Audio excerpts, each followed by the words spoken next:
आज का हमारा शीर्षक है पहली बूंद। पहली बूंद जो कविता है यह कक्षा 6 की पाठ्यपुस्तक मल्हार में दिया गया तीसरा पाठ है। तो इस पुस्तक में बात हो रही है पहली बूंद की। थोड़ा सा कविता की पंक्तियों को पहले पढ़ लेते हैं, उसके बाद देखते हैं कि क्या हम इसमें और समझ सकते हैं। वह पावस का प्रथम दिवस जब पहली बूंद धरा पर आई, अंकुर फूट पड़ा धरती से, नवजीवन की ले अंगड़ाई। धरती के सूखे अधरों पर गिरी बूंद अमृत सी आकर, वसुंधरा की रोमावली सी, हरी धूप पुलकी मुस्काई। पहली बूंद धरा पर आई। गोपाल कृष्ण कौल इस कविता के रचनाकार हैं, इस कविता के कवि हैं। लिखते हैं कि वह पावस का प्रथम दिवस। जब बात होती है पावस की, तो पावस का अर्थ होता है, यह जो शब्द है पावस, पावस का अर्थ होता है वर्षा। वर्षा ऋतु, पावस। आप सभी जानते हैं कि वर्षा ऋतु गर्मी के बाद आती है। गर्मी रहती है तब वर्षा शुरू हो जाती है। लेकिन यह एक ऐसा समय होता है जब अत्यधिक गर्मी के कारण धरती को जल की अधिक आवश्यकता होती है। धरती में मौजूद वनस्पतियों को, लोगों को, जीव जंतुओं को जल की अधिक आवश्यकता होती है। तो उस समय का वर्णन किया है कि पावस का प्रथम दिवस, वर्षा का जब पहला दिन, जब पहले दिन में जब वर्षा हुई, बहुत अधिक गर्मी के बाद जब पहली बार बारिश हुई, तो क्या हुआ? अंकुर फूट पड़ा धरती से। क्या हुआ? अंकुर फूट पड़ा धरती से, नवजीवन की ले अंगड़ाई। यह प्रश्न भी पूछा जा सकता है कि पावस के प्रथम दिवस या वर्षा की पहली बूंदों के गिरने पर क्या हुआ? तो धरती से अंकुर फूट पड़ा। और कैसे फूट पड़ा? नवजीवन की ले अंगड़ाई।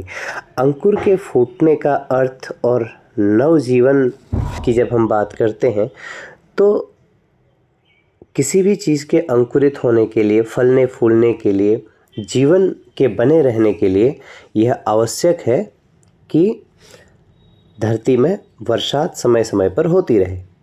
तो बारिश के होने से क्या होगा? अंकुर फूटेगा। और जब अंकुर फूटेगा तो उस अंकुर से, अंकुर फूटना ही अपने आप में नवजीवन की शुरुआत है। तो नए जीवन की शुरुआत किस कारण हो रही है? बारिश के कारण, वर्षात के कारण।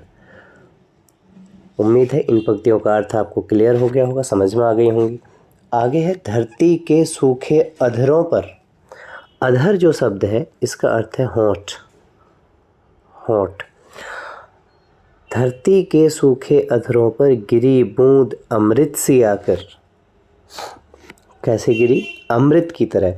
जब कोई बहुत अधिक प्यासा होता है तो उसको एक बूंद पानी भी अमृत जैसा लगता है। धरती बहुत समय से प्यासी है, धरती में बारिश नहीं हुई है, तो इसी कारण जब पहली बूंद धरती पर गिरती है तो उसे अमृत सी लगती है। बारिश की बूंदें धरती को कैसी लग रही हैं? अमृत सी। अमृत क्या होता है? जीवनदायी पदार्थ है। अमृत जो जीवन को बचाए रखता है। तो वैसे ही धरती के जीवन को बचाए रखने के लिए, धरती में जो अनेक प्रकार का जैवमंडल है उसे बचाए रखने के लिए जो पानी की बूंदें हैं, जल की जो बूंदें हैं, वो अमृत का कार्य कर रही हैं। वसुंधरा की रोमावली सी। वसुंधरा का अर्थ है धरती। धरती और वसुंधरा दो शब्द हमें मिले, एक धरती मिला, एक वसुंधरा मिला। दोनों एक दूसरे के पर्यायवाची है। वसुंधरा का अर्थ धरती है, इस धरा से है। वसुंधरा की रोमावली सी, हरी दूब पुलकी मुस्काई। हरी दूब जो धरती पर पाई जाती है उसको रोमावली कहकर पुकारा गया है। अब रोम क्या होते हैं?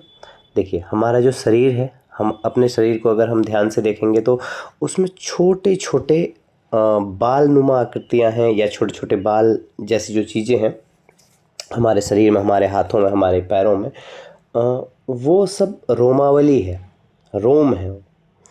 तो अचानक ठंड के मौसम में अगर आपके शरीर में पानी डाल दिया जाए तो आपके जो रोम हैं वह एक अलग तरीके से क्रियान्वित हो जाते हैं, दिखने लगते हैं, उठने लगते हैं ऊपर की ओर। ऐसे ही यहाँ पर बात की जा रही है कि जब बहुत समय से जो कुम्हलाई हुई रोमावली थी, जो एकदम गर्मी के कारण जो कुम्हला गई थी, वह जो रोम थे जब उन पर बारिश की बूंदें पड़ी तो वो पुलकी, खुश हुई और मुस्कुराई।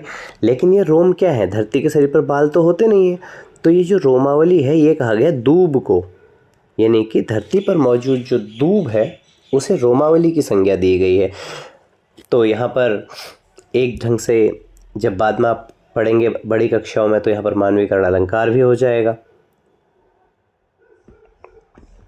पहली बूंद धरा पर आई, तो क्या हुआ है? पहली बूंद जो है वो धरती पर आई तो क्या क्या हुआ, ये सारी बातें हमने यहाँ पर सीख ली हैं इन दो जगहों पर। आगे बात कर रहे हैं आसमान में उड़ता सागर। आसमान में उड़ता सागर, सागर कभी उड़ता है क्या? उड़ता तो नहीं है, लेकिन यहाँ पर बात की गई है आसमान में उड़ते हुए सागर की। आसमान में जो सागर उड़ रहा है, अब सागर क्या है आसमान में? देखिए, जो आप लोगों ने पहले जल चक्र के बारे में पढ़ा है, वाटर साइकिल के बारे में, तो क्या होता है कि ऊष्मा के कारण, गर्मी के कारण जो जल स्रोत हैं या वो सारी जगह जहाँ पर भी जल है वहाँ से पानी वाष्पित होकर आसमान में जाता है। वही वाष्पित पानी बाद में बादलों के रूप में परिवर्तित होता है। तो ये जो बादल हैं आसमान में, ये उड़ते हुए सागर हैं, क्योंकि अपने आप में पानी को समाये हुए हैं, जल को समाये हुए हैं। और लगा बिजलियों के स्वर्णिम पर, बिजली जब चमकती है आसमान में स्वर्णिम कलर की दिखाई देती है, सोने जैसी देखने में। तो लगा बिजलियों के स्वर्णिम पर, जो आसमान में जो बादल उड़ रहे हैं, आसमान में जो बादल उड़ रहे हैं उनके जो पंख हैं वो किसके हैं? बिजलियों के। और किस रंग के? स्वर्णिम।